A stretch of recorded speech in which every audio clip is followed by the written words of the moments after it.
What makes college basketball eligibility waiver decisions lack transparency? Imagine trying to plan your college basketball future, only to find the rules about eligibility are a mystery. That's what many athletes and coaches face with eligibility waivers. These decisions are often confusing and hard to understand.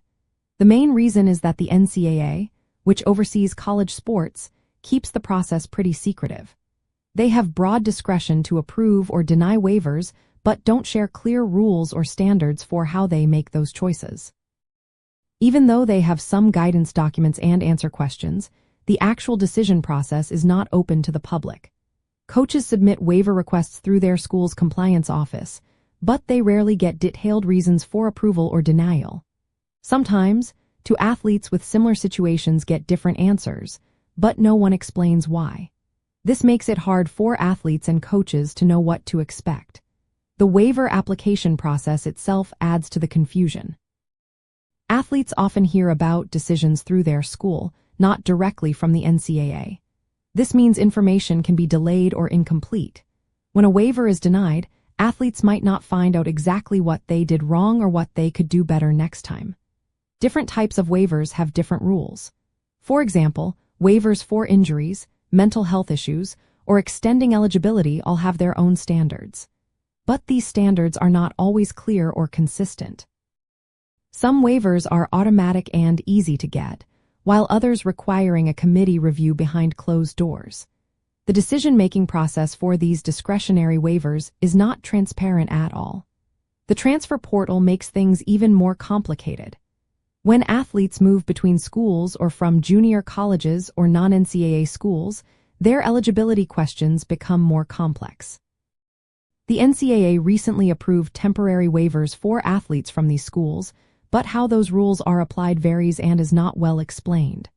Processing times also add to the mystery. The NCAA says most waivers take about 3 weeks, but urgent cases are handled differently. Athletes and coaches often don't know where their request is in the process or when they will hear back. This uncertainty affects recruiting, team planning, and athlete decisions.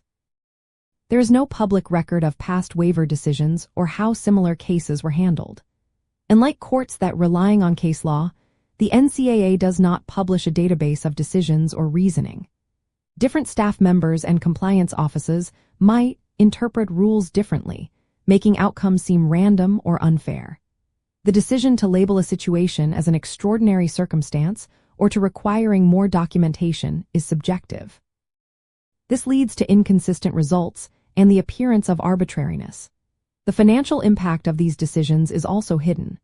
Waivers can determine scholarship spots, team rosters, and competitiveness, but the process behind those decisions is not open or accountable.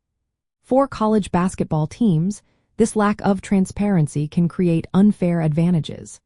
Teams with experienced compliance staff may navigate the system better, giving them an edge in roster management. It also makes long-term planning and recruiting more difficult because athletes and coaches can't be sure about eligibility status. When athletes don't understand why their waiver was denied or how to improve their chances, it can shake their trust in the system. Especially in the transfer era, clear information about eligibility is vital for athletes to make informed choices about their careers. All these factors combine to make eligibility waiver decisions seem unpredictable and inconsistent, which can hurt fairness and trust in college basketball.